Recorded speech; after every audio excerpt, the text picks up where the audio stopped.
Hello सब लोग, मैं रोहित हूँ, एक और रोंगटे खड़े कर देने वाली कहानी लेकर। आज मैं अपने एक सब्सक्राइबर राम का एक भयानक अनुभव शेयर कर रहा हूँ। लखनऊ के एक पुराने होटल में एक शांत रात की शुरुआत जल्दी ही एक बुरे सपने में बदल जाती है। यह राम, उसकी पत्नी देवी और एक दुखद अतीत वाली आत्मा की कहानी है जो एक घातक टकराव की ओर ले जाती है। तो लाइट बंद कर दें, अपने हेडफोन लगा लें और अंधेरे में यात्रा के लिए तैयार हो जाएं। राम और देवी एक रोड ट्रिप पर थे, रोजमर्रा की जिंदगी की भागदौड़ से दूर कुछ समय का आनंद ले रहे थे जब उन्होंने लखनऊ के एक आकर्षक पुराने होटल में रात बिताने का फैसला किया। इसकी सुंदरता के बावजूद इस जगह के बारे में कुछ अशांत करने वाला था। कमरा था 7 की चाबी सौंपते समय कर्मचारी चिंतित लग रहे थे, लेकिन अपनी यात्रा से थके हुए जोड़े ने इस पर ज्यादा ध्यान नहीं दिया। जैसे ही उन्होंने कमरा 307 में कदम रखा, देवी को अपनी रीढ़ की हड्डी में ठंडक महसूस हुई।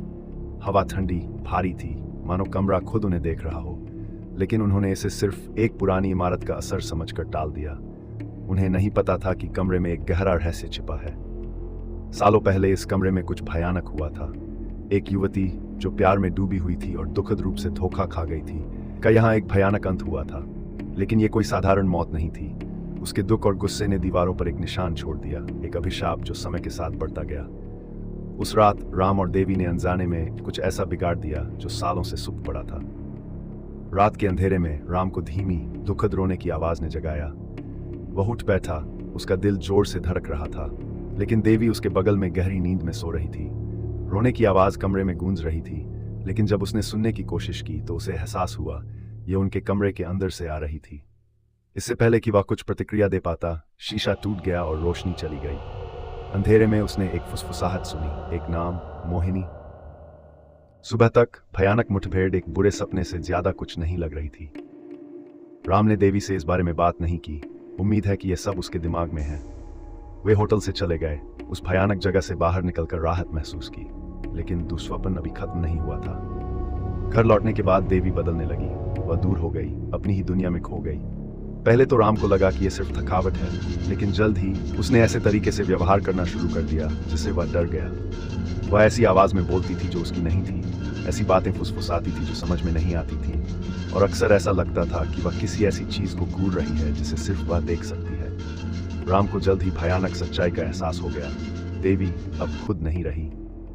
उसके शरीर पर किसी अंधेरे और दुष्ट ने कब्जा कर लिया था। उसे बचाने के लिए बेताब राम ने हर संभव कोशिश की, लेकिन कुछ भी काम नहीं आया। वह असहाय होकर देखता रहा कि कैसे उसके जीवन का प्यार इस बुरी उपस्थिति में समा गया, लेकिन उसे अभी भी पूरी सच्चाई पता नहीं थी, जब तक कि बहुत देर हो चुकी थी।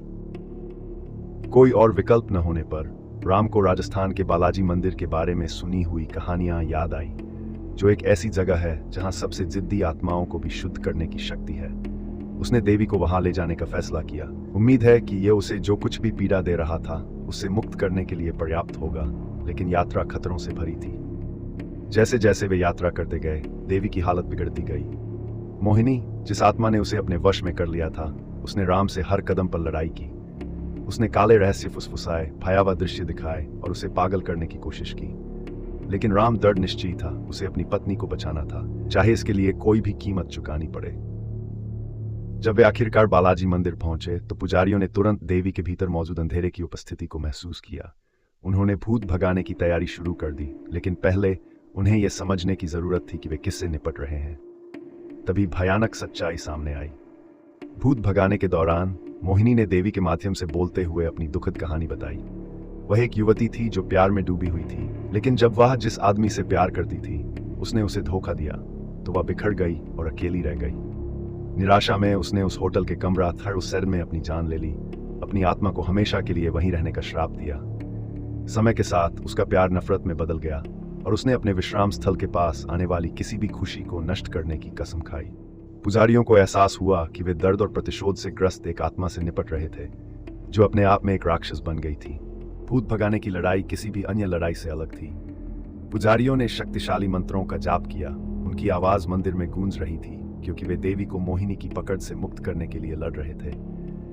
लेकिन मोहिनी मजबूत थी, जो वर्षों के अनसुलझे दर्द और क्रोध से भरी हुई थी। उनके चारों ओर की हवा अंधकारमय ऊर्जा से भर गई और मंदिर भी युद्ध के तनाव से कांपने लगा। अंत में पुजारियों की शक्ति मोहिनी के लिए बहुत मजबूत साबित हुई। देवी के शरीर से उसकी आत्मा को जबरन बाहर निकाल दिया गया। क्रोध में चिल्लाते हुए उसे अंधेरे में घसीटा गया। लेकिन जैसे ही राम ने सोचा कि यह खत्म हो गया है, मोहिनी की आवाज मंदिर में आखिरी बार गूंजी, एक भयावह चेतावनी। मैं भले ही चली गई हूं, लेकिन मेरा दर्द अभी भी बाकी है। सावधान रहो, क्योंकि मैं वापस आऊंगी। और इस वीडियो को देखने के लिए आप सभी का धन्यवाद। अगर आपको यह कहानी पसंद आई है तो लाइक, शेयर और भी डरावनी कहानियों के लिए सब्सक्राइब करना न भूलें।